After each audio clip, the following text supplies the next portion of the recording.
So, a few years back, a study came out predicting that AI would totally change most jobs by 2032. Seemed pretty far off, right? Something to worry about later?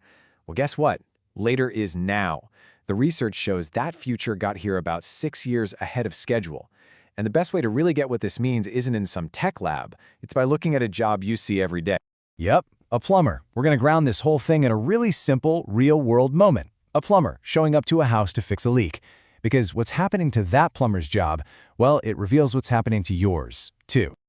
Okay, so first, let's look at the before picture. This is work as we've known it for a long time. It's a story about too much information, not enough clarity, and just a general feeling of chaos. Sound familiar? Think about that plumber's job ticket. It literally just says, "Fix leak in wall." That's it. The notes from the call center? A total mess. So the plumber drives all the way out there, figures out a problem they could have seen in a photo, and then, of course, realizes they don't have the right part. So they have to leave and come back. It's a waste of time, it's frustrating. And that last question? That's the real kicker. If the fix is wrong, whose fault is it? The plumbers? The call centers? Nobody really knows. So, what happened? How did we get from that mess to, well, to now? A few years ago, that chaos was just the cost of doing business. But the technology underneath it all just took a massive leap forward. And no, I'm not just talking about a new app. Remember that timeline I mentioned? It didn't just speed up, it basically collapsed on itself. Researchers confirming that the impact they thought we'd see in 2032, it's already happening. The rate of change didn't just inch up, it more than quadrupled. This isn't some small course correction. This is a whole new ballgame. And here's what's so wild. The change sounds pretty simple when you break it down. Just 3 things, really. 1, AI learned to see, to actually understand images and video.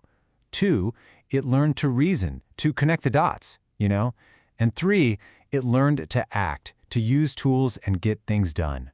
Put it all together, and you basically gave the system eyes, a mind, and hands for the first time. Okay, so let's get back to our plumber. What does all this actually look like on the job?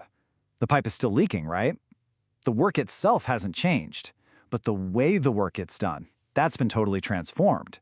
It went from pure chaos to something that looks a lot more like clarity. And this right here shows you everything. On the left, that old, useless ticket. On the right, the customer just sends a photo. The system sees the damp spot, figures it's probably a joint failure, and boom, it creates a repair plan and a parts list. Now the plumber shows up knowing exactly what they're walking into with the right tools in hand. The work is the same, but the workflow couldn't be more different. So, is that it? Is this whole story just about making the plumber a little more efficient? I mean, it seems like it, but no. That's not what's really going on here. Not at all. Look, this is a much deeper shift. We're not talking about that kind of AI theater where a company slaps a chatbot on their help page and calls it innovation. This is a quiet, structural change happening under the hood. The real change here has nothing to do with speed or productivity. It's about a simple question. Who owns the decision? Who's responsible for the diagnosis now? The researchers put it this way. The line between knowledge and labor is fading. Think about it. For decades, we've had these neat little boxes, knowledge work and physical work, white collar, blue collar. Well, AI doesn't care about those boxes. Our plumber is now doing this hybrid thing, part physical repair, part digital decision-making. And this is the part most people get wrong. They think of AI as just another tool, like a fancier wrench. But it's not. When the system can diagnose the problem and write the repair plan, it isn't just helping with the task. It's changing the very definition of the job. And it's not just about plumbers. Just look at where this is hitting hardest. Lawyers, managers, even CEOs. These are jobs where more than 60% of what they do could be automated or assisted. These are roles that are defined by making judgments. The change is moving up the ladder, and it's moving fast. So that brings us right back to the main question. If the system makes the diagnosis and the plumber does the repair, who's actually on the hook for that decision? And this leads to a pretty uncomfortable truth. There's this myth out there that you just adopt AI, like you just roll it out like new software. But the uncomfortable truth is, you can't just plug this stuff in. To really use it, you have to redesign everything.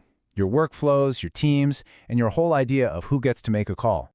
The new job isn't about doing tasks faster. It's about owning the decisions of the systems that do the tasks. So if you're a leader, Your job is changing in a big way. It becomes way less about telling people what to do and way more about designing the systems they work with.